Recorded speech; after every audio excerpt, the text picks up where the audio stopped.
We're finally here. Number 7 in the wave.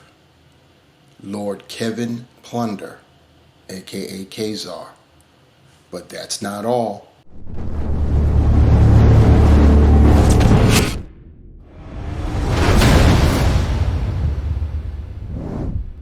What is good, my peeps? It's the Ruckus back at you again with another action figure review. Marvel Legends, continuing on with the Zabu Build-A-Figure wave. We have come to the end of the road. We are talking about figure number 7, and this is the Zabu wave, so I saved the most apropos character for last, that being Ka-Zar, or Ka-Zar, however you want to pronounce it. You see what we got going on there? We've got the figure, his accessories, couple extra sets of hands, it looks like, a spear and a knife, and of course the final piece needed to build Zabu. And build Zabu we shall. Looking at the top, we've got the Marvel logo, as this wave is not affiliated with any franchise. On the sides, we have some nice artwork of Ka-Zar. On the back, we have that full image of Ka-Zar in the back, and he's being stalked, it looks like, by a Tyrannosaurus Rex.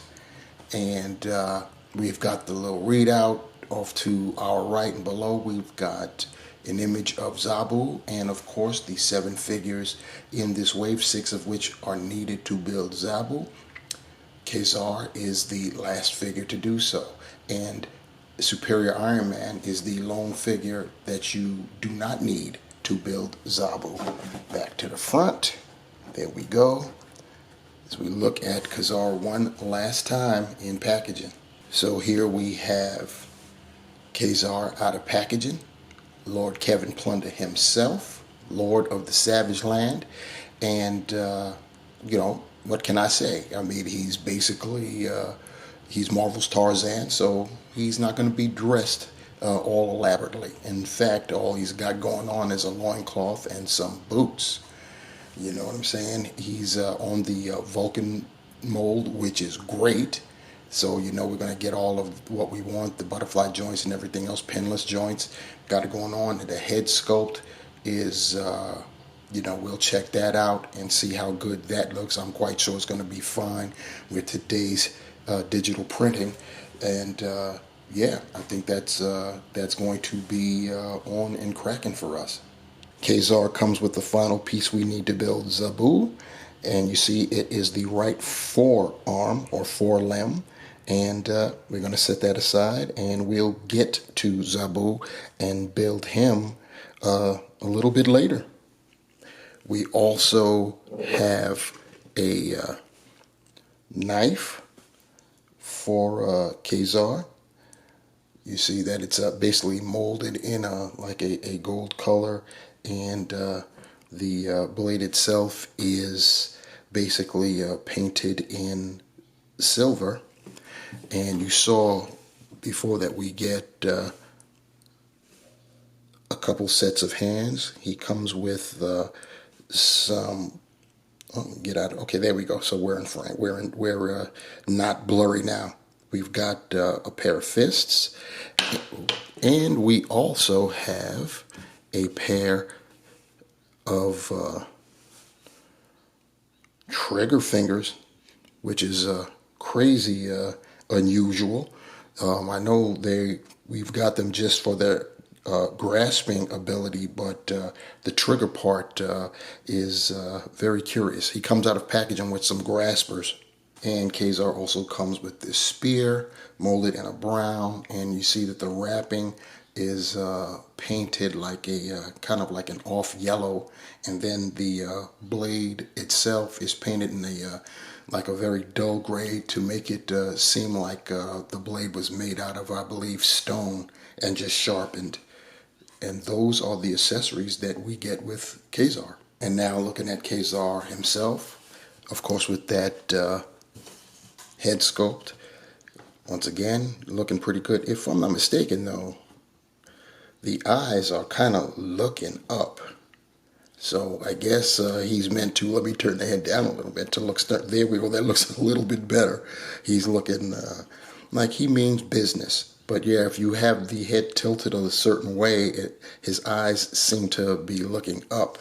But this is definitely a great portrait right there. He's got the blonde hair, and it has a wash in it, as you can see. So that's very, very nice. Gotta love that. He's got the eyebrows. Everything is looking pretty good here. That facial print technology is just awesome. And then going down the rest of the body, well, you know, he's shirtless, so you're not going to see anything there. He's molded in a, you know, the Caucasian pigmentation. Going to the arms, you know, same thing there. The one caveat to this being the Vulcan body and Ka-Zar being shirtless is Vulcan was initially made because he's got gloves that come up to here, and you see that we've got the lines there, so that's pretty distracting and unfortunate. We've got the loincloth there, molded in a brown. You've got like some kind of like a greenish, what passes for a belt. That goes all the way around. He's got a holster, as you can see there. That's for that knife. And then going down the rest, the knees, everything's pinless. And then we've got the boots, molded in brown, and everything's on there. There's some nice texture going on there on the boots. And then there, of course, are the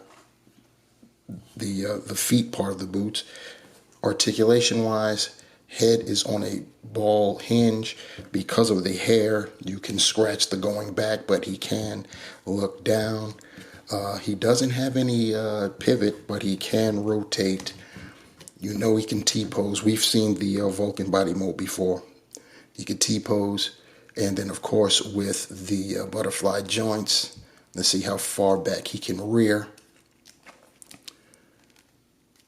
We can get him to rear back that far. And then in terms of closing / clasping, if I can get him to see how close we can get him, that's about the best we can get right there, which is decent. He's got the bicep cut, pinless double jointed elbows, and he's got the swiveling wrists that hinge horizontally, and I believe his fists also hinge horizontally, but those C-grip graspers are vertical hinges. So we've got all of that. He's got an ab crunch, and crunch forward that far. Looks kind of ugly in the back though. He can crunch rear, and it looks just as ugly in the front. And yeah, especially if you look at it going front, you got the gap, plus it just smooths out right there. So that's unfortunate. He has a waist swivel, which is hidden by the loincloth. He could do the splits that far out. He can kick that far, almost 90 degrees, go back that much. He's got the thigh cut, double jointed, pinless knees. And he does have a cut at the top of the boot. He can point his toe forward very nicely. He can get it up just as nicely. He's got the ankle pivot going on, and he's got holes, peg holes at the bottom of his feet. Here's a look at our previous Ka-Zar. It was part of a SDCC / Toys R Us exclusive. And boy, you have to know that as collectors, we had to really be in it because they've come a long way. Here's a perfect example of before and after.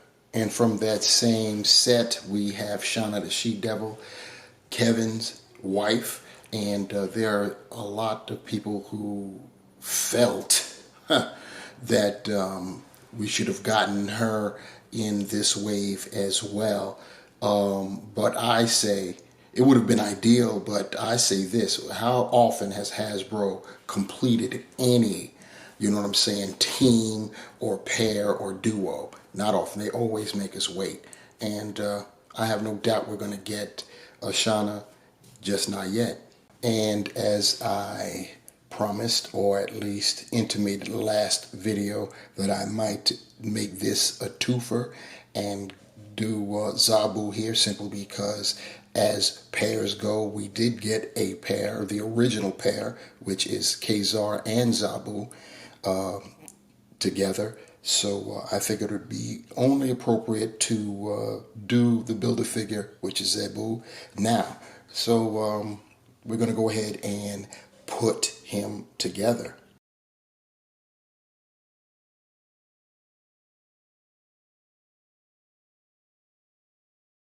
And here he is, all completed, put together in all his glory. There's the front shot. And take a look at him on the profile tip, showing his left side.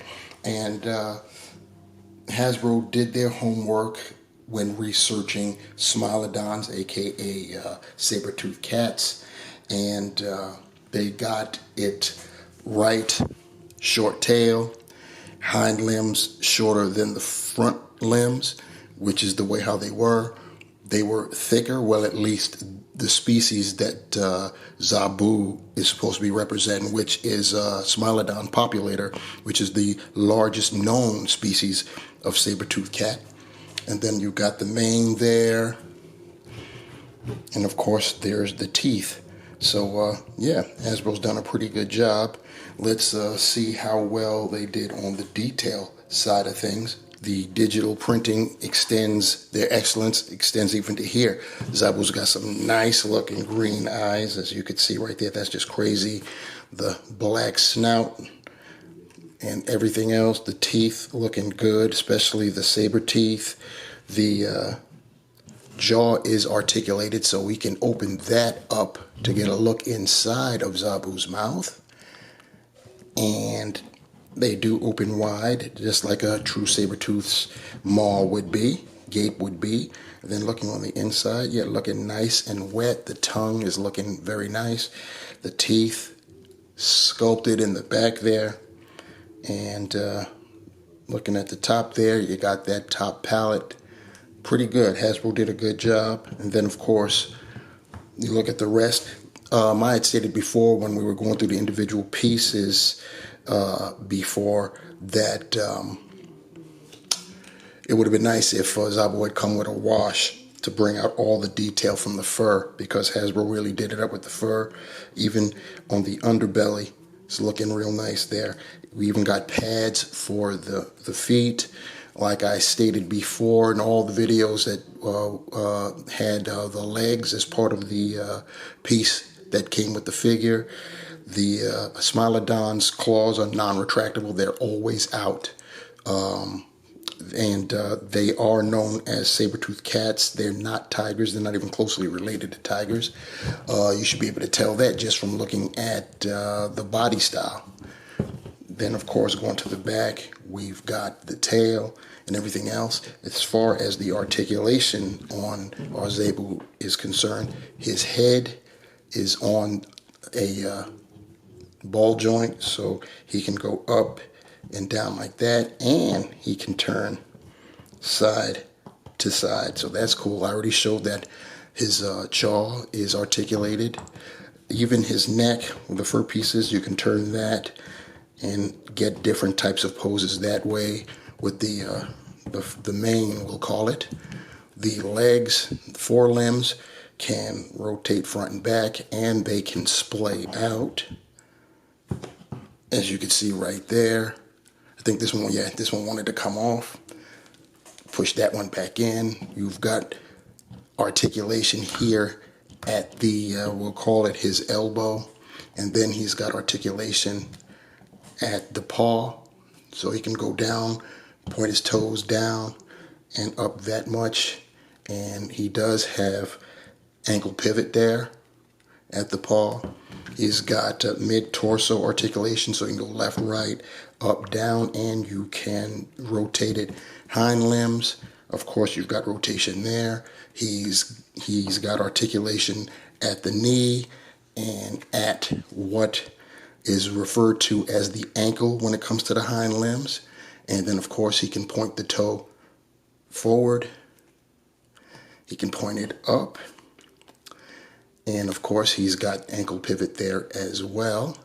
And he does have tail articulation, so that can go up and down and move side to side. So that's pretty cool right there for our guy Zabu. see if I can get him into something that looks semi decent. Put him back there. And yeah, that's just to get us out of this segment. And since we did a before and after shot with Ka-Zar, I figured we may as well go ahead and do one with Zabu as well to see what we had versus what we have. And I kind of feel bad for saying that, because as horrible as the previous Zabu looked, we loved getting him at the time. We loved getting that set at the time. So, yep, I'm just as guilty of considering something a horrible looking figure after the fact like anyone else. And now, for the first time ever, we have Ka-Zar and Zabu together. Looking pretty good too. This is a good pairing right here. And this is going to serve as our outro on this review.